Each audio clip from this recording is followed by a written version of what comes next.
Buenos días, compañeros. El día de hoy les vamos a presentar este podcast. Hablaremos sobre la crisis climática en América Latina y el Caribe. A continuación vamos a presentar a nuestros compañeros. Yo soy Joshua. Yo soy Andrei. Y yo soy Edwin. El día de hoy hablaremos sobre la crisis climática en América Latina y el Caribe, un problema que afecta cada vez más en toda la región. Es bien sabido que América Latina no es un país que presente una buena condición climática. La emisión de los gases contaminantes han provocado estos cambios extremos alrededor del mundo, sobre todo en América Latina y en el Caribe. Debido a que estos no poseen los suficientes recursos materiales como para poder combatir esas fuerzas que ni siquiera son causadas tantos por ellos en su mayoría, sino que es causada por el resto del mundo, pero se les ve muy afectados a América Latina por sus escasos recursos para combatir estas anomalías. Antes de abordar completamente el tema, dime, ¿tú crees que la sociedad influye demasiado en lo que infunde el cambio climático? Sí, porque la misma sociedad es la que aumenta esto. El simple hecho de tirar la basura en donde no corresponde ya provoca el cambio. Construir tus casas, edificios en donde no deberías, en lugares como terrenos inestables. Irte a vivir en costas marítimas donde el mar aumenta durante la noche considerablemente, ya es un peligro para la misma gente que vive ahí. Yo creo que se debería separar entre la sociedad normal y las grandes manufactureras, que son las que más contaminan debido a sus residuos, que son demasiados, y en comparación a la sociedad que se le echa mayormente la culpa, pues yo que sé, por pequeñas cosas de que, pues, o sea, yo sé que tirar basura no es lo correcto, la verdad, pero yo que sé, estas propagandas de no utilices popote porque eso puede matar a una tortuga, yo sé que suena, pues, bueno, suena absurdo, la verdad, y para mí tiene que ver mayormente con que las manufactureras están precisamente intentando ocultar sus propios daños, o sea, no quieren ser tan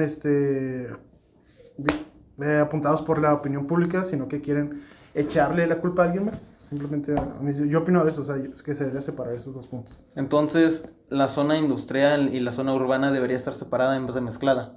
No digo que debería estar separado en vez de mezclar, sino que debería separarse las culpas, o sea, debería apuntarse bien el sector donde va dirigido la culpa y tener sus medidas para disminuir la contaminación de sus residuos, y en vez de culpar tanto a la sociedad. Sé que la sociedad tiene culpa, obviamente, y por ejemplo aquí en México tenemos una cultura de limpieza del asco, literal, se tira basura cuando, pues, o sea, cuando tú bien ocupas algo, pues lo tiras tal cual.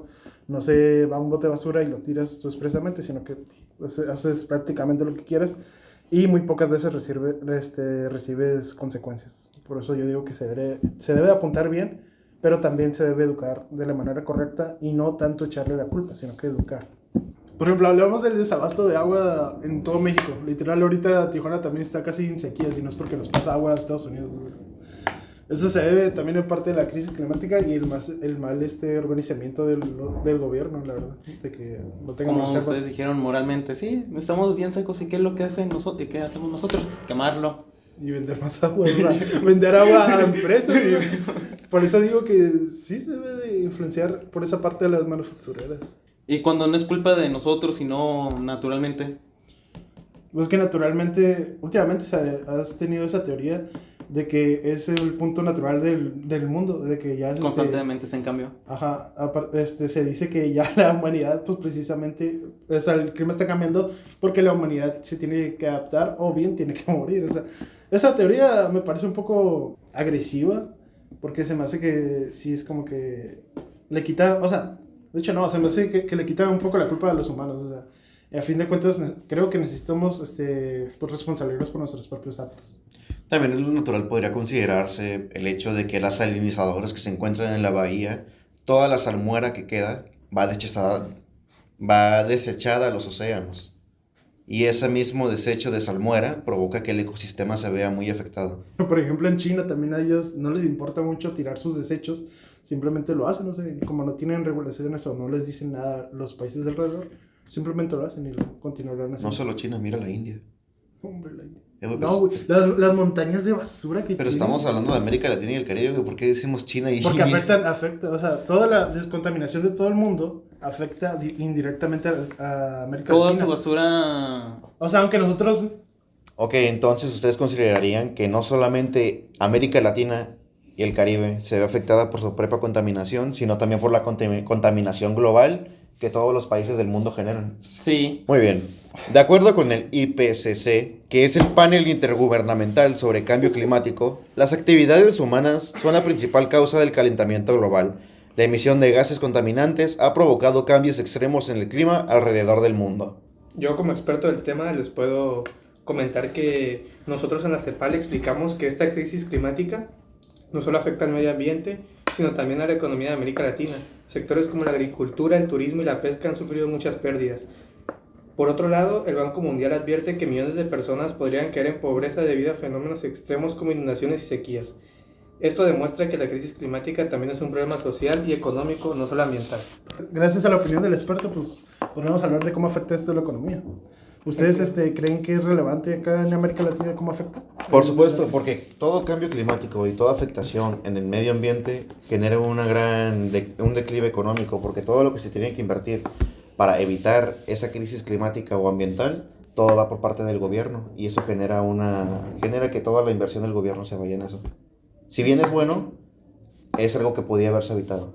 Es un gasto innecesario por parte del gobierno, ya que por culpa de la mano humana es un gasto que bien se pudo generar o invertir en algo, si bien tienen la misma importancia, algo que se pudo haber usado más en lugar para evitar esa crisis ambiental. Tienes un gran punto. Como país en vías de desarrollo es fundamental enfocarnos más en la población que la necesita, en infraestructura de los propios países, en vez de estar lidiando con problemas ajenos, que bueno, usualmente en la mayoría son ajenos, aunque también son provocados por los propios, pero es cierto que se debe enfocar más nosotros que somos países en vías de desarrollo en ese apartado. Además de que no solo sea que cambien. A nivel económico, también hemos visto que cambian los productos en el mercado para la población. Pero también hemos notado de que los productos que se dejaron de usar para la población, porque según era más tóxico, lo están usando a nivel industrial. Así que los desechos y la contaminación no ha bajado, simplemente lo están llevando a otro lugar. Muy bien. Ahora, en América del Sur, uno de los principales problemas es la deforestación del Amazonas. El Amazonas ayuda a regular el clima del planeta, pero actividades como la tala ilegal y la minería están destruyendo grandes áreas del bosque. Además, como mencionamos anteriormente, países como Chile y Argentina han sufrido sequías muy fuertes que afectan a la agricultura y el acceso al agua. También el derretimiento de glaciares representa un riesgo importante para millones de personas, pues estos glaciares que se encuentran en los polos al derretirse generan un aumento en el nivel del mar, y zonas costeras como en México, como Veracruz, si esos polos se llegan a derretir, toda la zona costera quedaría hundida en el mar. También podemos tener el ejemplo de Baja California Sur, que en esas épocas, con el tiempo de calor, aumenta el nivel de mar por los glaciares. También podemos tener el ejemplo de Argentina, que también tiene sus problemas. Me gustaría agregar el dato de que cada año, globalmente, estamos incrementando la temperatura máxima que se puede llegar. Cada año se rompen récords, no solo en temperatura general, sino que en la temperatura del sol, de que hay carreteras que se vuelven insufriblemente calientes y los mismos neumáticos ni aguantan el calor extremo, y todo esto se debe a todos estos cambios agresivos que ha tenido los ecosistemas en nuestro planeta. En el lado de Centroamérica, los huracanes y tormentas tropicales son cada vez más intensos. Países como Honduras y Guatemala sufren inundaciones frecuentes que destruyen viviendas y cultivos. Esto provoca pérdidas económicas y también obliga a muchas personas a migrar. No solamente en Honduras y Guatemala, pues también en México se ha visto que todos esos huracanes que llegan cada año afectan demasiado a la infraestructura y a la vida cotidiana de las demás personas. Además, las altas temperaturas y las sequías afectan mucho a la agricultura, especialmente a pequeños productores. A mí me suena la región de Haití, que precisamente por las altas temperaturas y los fuertes vientos se ha dado un inestable zona de cultivo, porque precisamente el trigo se arruina, la plantación de trigo. Creo que era el 5 a 15% que se arruinaba año tras año, y pues precisamente esa zona que antes era de cultivo deja de hacerlo y pierde su eficiencia a la misma población de Haití. Como tú comentaste, no solo afecta de forma económica a los países estos, también afecta a los países de su alrededor que hacen comercio con ellos. Si la agricultura es afectada por inundaciones a los que exportan para comprarles, también terminan teniendo problemas porque el PIB va a tener que subir tarde o temprano porque hace falta mercancía, hace falta productos.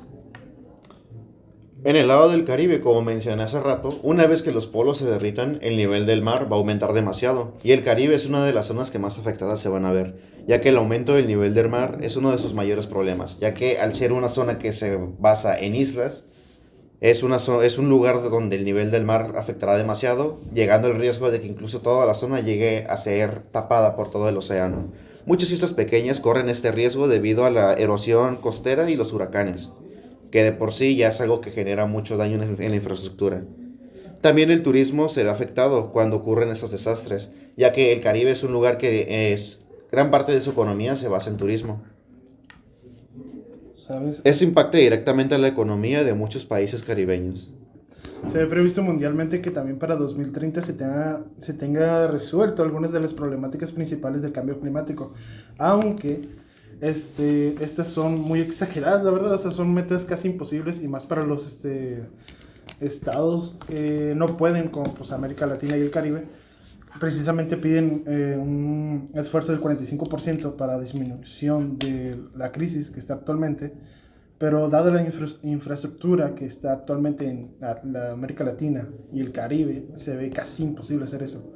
Y dado que nomás los países europeos y Estados Unidos ahorita mismo nomás se están importando, o sea, nomás se les dan importancia a sí mismos, casi de una visión egoísta, no para ayudar, sino para beneficiarse, se ve casi imposible esto, y si no se repara para el 2050, esto es un daño permanente casi a los humanos. Con tu punto, si seguimos con este ritmo a escala global y no se hace nada para remediarlo, y la temperatura global sigue aumentando con el paso de los años, todos los glaciares que se encuentran en la zona ártica y todos los muros de hielo, como el muro de hielo de Ross, se comenzarían a derretir. Si de por sí en este momento ya se están derritiendo, antes se esperaba que esos muros de hielo se derritieran en siglos. Pero ahora se especula que esos muros de hielo, si la temperatura global sigue aumentando con el paso del tiempo a este ritmo en el que vamos, ya no serán siglos, sino décadas. Retomando lo que dijo mi compañero anteriormente, también se puede ver estos cambios agresivos en el agua. Por ejemplo, en Groenlandia, que se está disminuyendo tanto su nivel del mar que se está redescubriendo su propio territorio, y esto permite una brecha para el conflicto político. Ok, compañero Gael, ¿crees que el gobierno de América Latina está haciendo lo suficiente para enfrentar esta crisis climática? Honestamente, y desde mi perspectiva, no lo suficiente. ¿Por qué? No están llevando toda la inversión suficiente para evitar esas crisis climáticas, esas sequías. No hacen lo suficiente para que se pueda hacer algo y se pueda notar un cambio positivo en la región.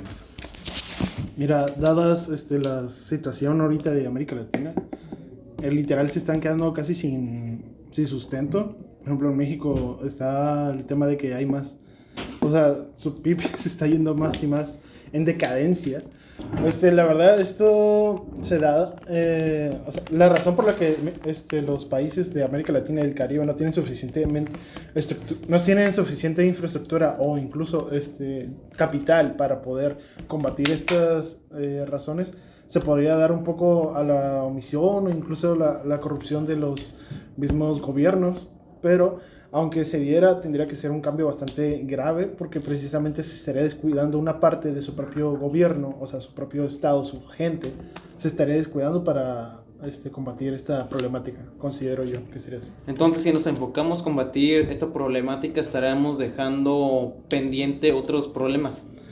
Sí, yo creo que se puede llegar a un equilibrio, pero no creo que será tan satisfactorio. ¿Tan eficiente? Ajá, tan eficiente como para acabar todo, pues, o sea, sería de poco en poco. Y la verdad sí ocuparíamos un poco de ayuda externa. O sea, siempre es bueno admitir cuando ocupamos ayuda, pero es cierto de que si hacemos eso, dedicamos full atención a la crisis climática, nuestra propia gente, el pueblo, se quedaría descubierto. ¿Consideran que la gente reconoce y acepta que esto es un problema para ellos y para sus países? Sin duda. Por supuesto, y también considero que lo ven y no hacen nada para ello. Es más fácil mirar hacia el otro lado y decir que no pasa nada y que simplemente está haciendo calor. Suficiente. Sí, no le dan la importancia suficiente, simplemente lo aceptan y dicen, está haciendo más calor. Pues, simplemente suben más el aire o incluso contaminan más, desperdician más agua. Es una situación que la gente también debería aprender a combatir. Claro, desde mi perspectiva se debería ver desde la educación. Porque por sí solo la gente ya está formada, o sea, los adultos ya están formados y no creo que cambien mucho su forma de ser, pero las nuevas generaciones son las que se pueden adaptar. Yo pienso que más de por educación es por cultura, porque si nos vamos a países asiáticos como Japón, la cultura del cuidado del medio ambiente está muy bien cuidada, porque todo, si vas a Japón y miras las calles, incluso en videos los puedes ver, las calles están muy limpias, incluso te dan multas si tiras basura en la calle, o si fumas en la calle también te llevas multas de grandes cantidades de dinero. Tienes toda la razón, hermano. Entonces esto más que nada es un problema generacional y cultural que viene desde hace generaciones. Y mientras que los que estén en el cargo de poder no pongan el ejemplo a los jóvenes, tampoco los jóvenes lo van a hacer. Así es. Y ahí reitero con mi comentario de que no se le da la suficiente importancia. Conformismo. Exacto. Como conclusión, ¿qué acciones podrían ayudar a disminuir estos efectos en la región? La concientización en general. Ya estamos conscientes y lo vemos a día, como por ejemplo la cantidad de smog que se ve en las calles aquí en Tijuana. Se ve que la contaminación ya es algo de nuestro día a día. Y concientizar y hacer que se dejen de emitir tantos gases a la atmósfera y al medio ambiente es una buena manera de comenzar, como por ejemplo en México. Se ve cada día y se llevó a cabo la manera de el tipo de carro que tienes que manejar cada día. Un día manejas este carro, un día no. Considero que si bien es una parte fundamental para ayudar, y más en la Ciudad de México porque ahí es demasiado automóviles para la cantidad de personas que hay, o sea, es demasiada contaminación para la pequeña, bueno, no pequeña, es grande Ciudad de México, pero en comparación es bastante contaminación para ese lugar. Se me hace que las regulaciones, si bien están correctas, se tienen que abordar desde todos los puntos de vista. O sea, aquí es una batalla agresiva que se tiene que dar contra la crisis climática. Y fuera de que sería México, ¿cómo lo considerarían? Considero que el mismo caso, concientizar el medio ambiente. Porque si te vas a lugares como Perú, si nos vamos a zonas como Lima, Perú, ustedes pueden ver que el lugar es muy feo. Muy feo porque todo es un desierto. Y afuera de esos desiertos y dentro de la ciudad de Lima se ve mucha contaminación de basura también. Porque porque si nos enfocamos en zonas turísticas de cada país, obviamente se va a ver lo más bonito y lo mejor. Claro. Pero si nos vamos más adentro del país, como por ejemplo aquí en Tijuana, en República Dominicana y Cuba, sobre todo Cuba, puedes ver que no todo está muy bien y no hay suficiente conciencia sobre la contaminación y el cambio climático. Sobre todo en Haití, que tuvieron que emigrar incluso aquí a México porque el nivel del mar aumentó en varias zonas. Yo creo que la concientización en general de la población tiene que ser más grande para lograr un cambio global. Creo que tienes toda la razón. Y sí, principalmente aquí en México no creo que cambie mucho la cultura, la verdad, como es. Pero siento que siento que se puede atacar más por la parte de la educación. No creo que la cultura ayude mucho, más que si ayudan los padres. Pero los adultos son muy obstinados a la hora de entender nuevas cosas. Y un último. A mí me parece demasiado bien lo que estás comentando de que debería enseñarse eso desde la educación, entre el kinder y la primaria, para que los niños cuando vayan creciendo y vayan creando su propia percepción, pues, tengan que su percepción, el daño en el ambiente es considerado malo. Esto es todo por nuestra parte. Agradecemos mucho su atención.